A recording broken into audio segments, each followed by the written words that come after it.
Allez, une vidéo dans la voiture, ça fait longtemps. Alors, aujourd'hui, dans cette journée terminée de préparation du Shabbat, justement, le psaume 92 aujourd'hui, qui est le psaume pour le jour du Shabbat. Après la nuit vient le jour. On vient de dormir et demain c'est Shabbat. Psaume de cantique pour le jour du Shabbat. C'est une belle chose que de célébrer Yahuwah et de psalmodier à ton nom, Elion, afin d'annoncer chaque matin ta bonté et ta fidélité toutes les nuits, sur l'instrument à 10 cordes et sur la musette, et par un cantique prémédité sur la harpe. Car, ô Yahuwah, tu m'as réjoui par tes œuvres, je me réjouirai des œuvres de tes mains. Ô Yahuwah, que tes œuvres sont magnifiques, tes pensées sont merveilleusement profondes. L'homme abruti n'y connaît rien et le fou n'entend pas ceci. Que les méchants croissent comme l'herbe et que tous les ouvriers d'iniquité fleurissent pour être exterminés éternellement. Mais toi, ô Yahuwah, tu es haut, élevé à toujours, car voici tes ennemis, ô Yahuwah, car voici tes ennemis périront. Et tous les ouvriers d'iniquité seront dissipés. Mais tu élèveras ma corne comme celle d'une licorne, et mon onction sera d'une huile toute fraîche. Et mon œil verra en ceux qui m'épient, et mes oreilles entendront touchant les malins qui s'élèvent contre moi. Ce que je désire. Ah bon? Et mon œil verra en ceux qui m'épient et mes oreilles entendront touchant les mains qui s'élèvent contre moi ce que je désire. Je ne comprends pas cette phrase. Verset 11. Tu m'as donné la force du buffle, tu as versé sur moi un peu d'huile fraîche, je vois la défaite de mes adversaires, j'entends crier mes agresseurs malfaisants. Mais le fidèle pousse droit comme un palmier et s'étend comme un cèdre du Liban. Et mon œil verra en ceux qui m'épient, et mes oreilles entendront touchant les malins qui s'élèvent contre moi ce que je désire. Le juste fleurira comme la palme. Il croîtra comme le cèdre du Liban. Étant plantés dans la maison de Yahuwah, ils fleuriront dans les parvis de notre Elohim. Encore porteront-ils des fruits dans la vieillesse toute blanche. Ils seront en bon point et demeureront verts, afin d'annoncer que Yahuwah est droit, c'est mon rocher, et il n'y a pas d'injustice en lui.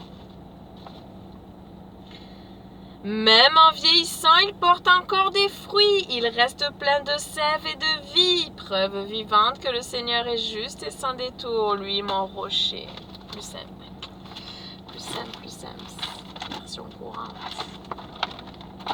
Et le Proverbe chapitre 13, versets 13 et 14. Celui qui méprise la parole périra à cause d'elle. Mais celui qui craint le commandement en aura la récompense. L'enseignement du sage est une source de vie pour se détourner des filets de la mort. Le salaire du péché, c'est la mort. Alors soyons sages afin de ne pas pécher contre Dieu. De ne pas aller contre ses commandements, contre sa parole. Merci Seigneur.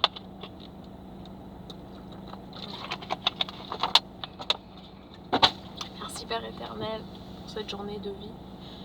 Merci Seigneur de nous avoir gardés, de nous avoir permis de vaquer à nos occupations Seigneur. Et merci de nous attirer à toi, de nous attirer à ta parole, à ta personne dans le lieu secret, de nous inspecter nous-mêmes, de nous juger nous-mêmes, de méditer sur nous-mêmes, méditer sur ta parole, sur ta volonté Seigneur, pour nous, personnellement, parce que tu as des projets de paix, non de malheur, un avenir plein d'espérance, parce que tu es un Père aimant, parce que tu veux donner de bonnes choses à tes enfants et que tu nous dis de demander afin de recevoir, que tu nous dis de prier sans cesse, que tu nous dis d'être reconnaissant en toute occasion. Oui, abonder en actions de grâce. Qu'est-ce que les actions de grâce? Est-ce que nous comptons les bienfaits de Dieu et les mettons tous devant nos yeux? Exposons-les, Seigneur, et soyons reconnaissants vraiment. Merci, merci, merci. J'ai le souffle de vie, je suis vivant, j'ai une famille, j'ai un toit sur ma tête, j'ai la forme physique, je ne manque de rien, Seigneur, j'ai de quoi manger, j'ai la possibilité de me laver. Seigneur, il y en a qui n'ont pas toutes ces choses que nous considérons tous comme acquises pour la plupart, Seigneur. Et voilà, d'autres sont dans la disette, d'autres sont dans la maladie, d'autres sont dans la solitude. D'autres, Seigneur, sont dans le deuil.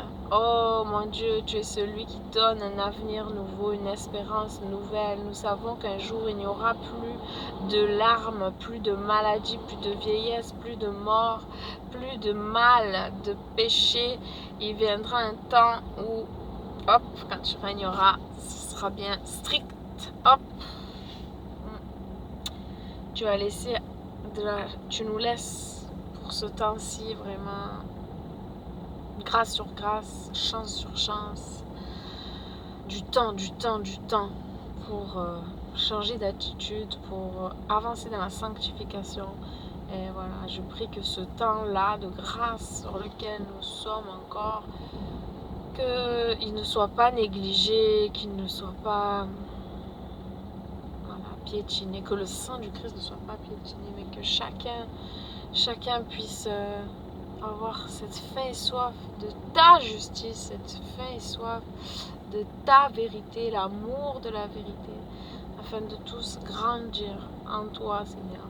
Oui, le chemin est étroit et resserré. Oui, peu sont ceux qui l'apprennent, nous dit ta parole. Voilà, ta parole qui nous avertit quand c'est temps de faim, l'amour du plus grand nombre se refroidira, Père éternel, que mon amour ne se refroidisse pas, que l'amour de mes frères et sœurs ne se refroidisse pas, mais que nous soyons bouillants pour toi et bouillants en train de nous aimer ardemment les uns les autres, ardemment. C'est une parole qui est assez forte, très forte. C'est la parole qui est en français, je ne sais pas si c'est en hébreu, c'est encore plus fort ou si c'est un autre terme, mais j'espère qu'il a été bien traduit. Ardemment, Seigneur, que c'est fort, c'est fort. On sait qu'il y a plein de dons, ta parole nous dit aussi, hein? Plein de dons, et merci pour tous les dons. Mais si nous n'avons pas l'amour, tous les dons servent à rien. Alors, Seigneur, que vraiment nous puissions grandir dans ta personne merveilleuse, toi l'amour parfait, et que tu sois manifesté dans nos vies à travers ce qui est le plus important, l'amour. Pardonne-nous, Seigneur, la dureté de notre cœur, à cause duquel des lois ont été données, mais au commencement, il n'en était pas ainsi. Voilà ce que dit la parole. Faites chair, notre Mashiach. Soyons attentifs, discernant la voix du bon berger. Merci de nous y aider, Seigneur. Merci, que ta parole coule en nous et que nous-mêmes, nous soyons une source d'eau vive qui jaillit et qui bénit autour de nous. Merci, Seigneur, que toute la gloire te revienne, qu'on ne se glorifie de rien d'autre, parce que tout est à toi, tout vient de toi. Alléluia, amen. Merci, Seigneur. Bonne soirée et bonne nuit et Shabbat Shalom.